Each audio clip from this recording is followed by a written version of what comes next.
In this video, we will solve a problem on Solow model, how to find the steady state level of consumption per capita. The question is the aggregate production function of an economy is being given by, that means output at a time period t is equal to kt times lt raised power 1 upon 2. This is our, production function. Capital grows according to this equation, that means capital accumulation at is equal to, that is k t plus 1, that means capital at period t plus 1 is equal to 1 minus del denotes the depreciation times kt plus st, where st is our savings, which is equal to the savings rate minus output at time period t. Lt is equal to L bar, where L bar denotes the total population. S is the savings rate, del denotes the depreciation, and L is the total population. We have to find out the steady state level of consumption per capita. The options are S upon del, S square upon del square, del raised power 1 upon S, or S 1 minus n upon del. Okay, so first we write this production function, okay, that is given to us. First step is to write this production function in terms of per capita, okay, or we write it in terms of intensive form. We write this production function in intensive form. By intensive form, what we mean, we divide both sides by lt. Okay, so we write this yt upon lt, that means output per worker is equal to kt upon lt, denotes our capital labor ratio or capital per worker, and lt upon lt will be equal to 1. So our output per worker is equal to capital labor ratio or capital per worker raised power 1 upon 2. Okay, also we are being told savings is, so savings is a proportion of our output. So S is equal to savings rate times our output.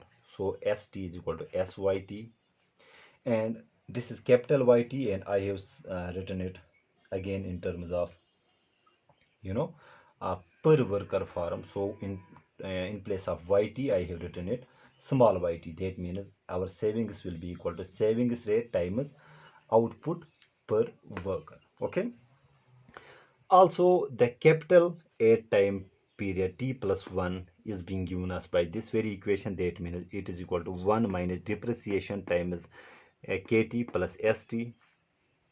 If we rewrite this, so if we open this bracket here, so kt minus del kt plus st will be equal to kt plus 1. Now what we did, what we do here, we just transposed this kt to lhs. So capital a time t time period t plus 1 minus the capital a time period t is equal to the savings minus depreciation times capital per worker.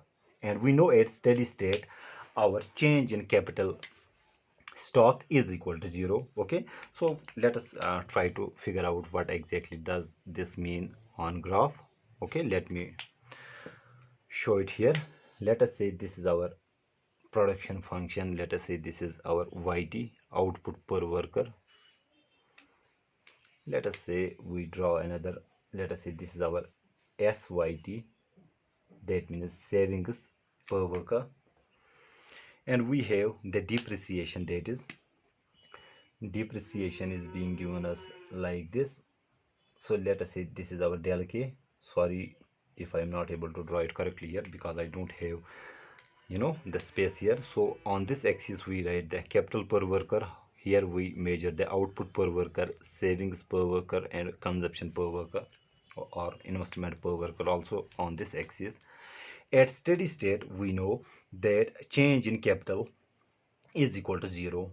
Graphically, it means that our, here I have written it here, savings minus the depreciation should be equal to 0. Whatever is being saved is used for depreciation, to compensate the depreciation, or we know that savings is equal to investment. Okay, in Solow model. So if S is equal to I, that means whatever is being invested is used to compensate the depreciation. There is no increase in the capital per worker. So here let us say this is K star. At steady state, our change in capital stock will be equal to 0. Okay, whatever is being invested or saved is used to maintain the present level of capital stock. So change in capital stock will be equal to 0. So if this is equal to 0, that means st minus del kt is equal to 0, and we know st is equal to this small syt, so syt minus del kt is equal to 0, or write it simply sy is equal to del k. I have removed this subscript here, okay, for the sake of simplicity. So sy is equal to del k, or s, we know y is equal to, which we wrote it in output per worker. So in place of y, I can write k 1 upon 2 is equal to del k. Transposing this del here, okay, so this will become s upon del is equal to k, and transposing this here, so k divided by k raised power 1 upon 2. When we solve this, it will become only k to the power 1 upon 2 is equal to s upon del. Okay, now we also know in Solow model, we know that output is equal to what, consumption plus savings. Okay, if output is equal to consumption plus savings, that means consumption per worker will be equal to output per worker minus the savings, okay, or investment per worker here. So I have written here y, consumption per capita will be equal to output per capita minus s y, okay, and s is our savings rate. Now taking y common, output per worker common, we are left with 1 minus s, and we know this y is equal to k to the power 1 upon 2, k to the power 1 upon 2. So c is equal to k raised power 1 upon 2, 1 minus s, and this k to the power 1 upon 2 in turn, which we calculated it here, it came out to be s upon del. So in this place I will write s upon del, sorry, it is del here, and depreciation. That means our consumption per worker will be equal to savings upon depreciation times 1 minus the savings. Okay, so this shows our, let us say, if this denotes the output per worker, let us say this is our savings, or savings here, so this part will denote our consumption per worker. So, okay, so this is our c. I hope I make myself clear in this video. Thank you.